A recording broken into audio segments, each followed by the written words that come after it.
kelima, pertumbuhan bahasa nasional. Yang keenam, dialek sosial. Yang ketujuh, perbedaan antara dialek laki-laki dan perempuan. Teori-teori pertumbuhan bahasa itu ada 5 teori loh teman-teman. Yang pertama, teori ilahiyah. Yang kedua, ada teori konsensus atau kesepakatan. Yang ketiga, teori peniruan. Yang keempat, ada teori interjection. Dan yang kelima, teori Yaheho. Baiklah, apa sih teori intuisi ilahiyah ini? Teori intuisi ilahiyah ini adalah kemampuan manusia untuk mendapatkan ilham dari Allah secara langsung melalui hati. Yang kedua yaitu teori konsensus atau kesepakatan. Teori konsensus ini adalah memperkenalkan bahwa manusia itu hadir karena kesepakatan sesama manusia. Ketiga, teori peniruan. Teori ini menjelaskan bahwa manusia itu belajar dengan meniru perilaku orang lain. Dan teori yang keempat ini ada teori interjection atau yang bisa disebut dengan pooh-pooh. Teori ini tuh berasal mula dari jeritan atau rintihan atau pekikan manusia yang secara spontan untuk menyatakan bahwa itu entah kemarahan, entah kebahagiaan, entah kesedihan yang ada. Yang kelima ada teori Yaheho. Teori Yaheho ini memberikan kesimpulan bahwa bahasa itu muncul karena seringnya sesama manusia berkumpul. Dengan demikian, menurut teori ini, bahasa tidak akan mungkin ada, tidak mungkin lahir tanpa adanya hubungan sesama manusia. Materi yang kedua yaitu tentang kekhususan manusia dalam berbahasa dan perbedaannya dengan hewan. Tentu dong, manusia itu berbahasa berbeda dengan hewan. Masa iya sama kan gak mungkin gitu. Jadi bahasa manusia itu lebih fleksibilitas dan kompleksitasnya itu lebih jauh lebih tinggi daripada bahasa hewan. Bahasa hewan tuh memang punya bahasa sendiri untuk komunikasi sama hewan, tapi kan mungkin kita tidak terlalu paham apa bahasa mereka. Terus beberapa perbedaannya tuh antara manusia dengan hewan berbahasa. Yang pertama, ada kompleksitas dan struktur. Yang kedua, ada kemampuan abstrak. Yang ketiga, ada kompleksitas dan intonasi. Tentu dong, kalau semuanya sampaikan kalau manusia kan seperti ini kita berbahasa. Burung kikikuit, kita kan nggak paham apa bahasanya burung kikikuit tadi. Dan yang ketiga, teori penyebaran bahasa dari sebab-sebabnya.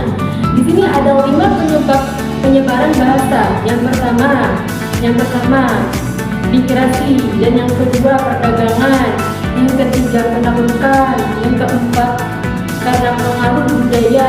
Dan yang kelima, karena teknologi. Nah, contoh dari migrasi ini seperti perpindahan penduduk dari satu wilayah ke wilayah lain. Nah, dari sini terjadinya penyebaran bahasa. Materi keempat yaitu dialek lokal dan konflik dialek. Dialek lokal itu apa sih dialek? Dialek itu ciri khas suatu bahasa di daerah tertentu, seperti daerah bahasa Jawa dengan menggunakan Jawanya dan daerah Sumatera dengan menggunakan bahasa Minangnya kan rata-rata kalau di orang Sumatera. Dialek itu kayak ciri khas bahasa di suatu daerah. Sedangkan konflik bahasa seperti saya orang Jawa mengobrol dengan orang Sumatera atau orang Bangka. Kalau saya nggak pernah tahu mereka cara berbahasanya seperti apa, pasti saya nggak paham kan mereka ngomong apa, mereka berbicara apa. Sama seperti halnya dengan orang Sumatera atau orang Bangka Belitung kalau ngobrol sama orang Jawa. Kalau kita nggak pernah dengar bagaimana orang Jawa itu ngobrol, apa kosakatanya orang Jawa, pasti juga kita nggak bakal paham gimana berbahasanya. Di setiap daerah ini ada berbagai dialek bahasa. Contohnya aja orang Jawa tuh bukan cuma satu atau dua bahasa Jawa. Jawanya tuh ada banyak. Ada Jawa kasar, Jawa Kromo, Jawa Injil. Itu Jawanya tuh berbeda-beda. Itu salah satu menjadi konflik dari dialek. Karena Indonesia ini kan luas, Nusantara banyak. Jadi perbedaan dialek itu sangat ketara sekali. Kalau kita nggak pernah menjelajahi Indonesia, kita nggak pernah mendengarin orang yang bahasa atau dialeknya berbeda sama kita, pasti kita akan sulit gimana caranya untuk membedakan bahasa atau dialek tersebut. Yang kelima, teori pertumbuhan bahasa nasional. Yang keenam, teori dialek sosial. Apa sih dialek sosial ini? Dialek sosial adalah variasi bahasa yang digunakan oleh kelompok sosial tertentu, membedakannya dari masyarakat lain. Perbedaan ini karena munculnya faktor-faktor seperti pekerjaan, usia, pendidikan, dan kegiatan yang dilakukan oleh kelompok tersebut. Perbedaan dialek laki-laki dan perempuan, apa sih perbedaannya? Sebenarnya tidak terlalu signifikan perbedaan dialek laki-laki dan perempuan, karena kalau laki-laki dan perempuan itu tinggal dalam suatu daerah, tinggal dalam suku yang sama, pasti bahasanya itu sama aja, nggak ada bedanya.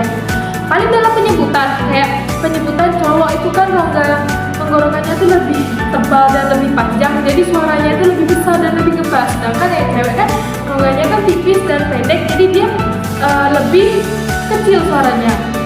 Kalau dalam bahasa sama, tapi kalau dalam bahasa pengucapan, dalam gerak-gerik itu mungkin yang berbeda. Cukup sekian dari kami, semoga bermanfaat dan bisa dipahami. Terima kasih. Salam.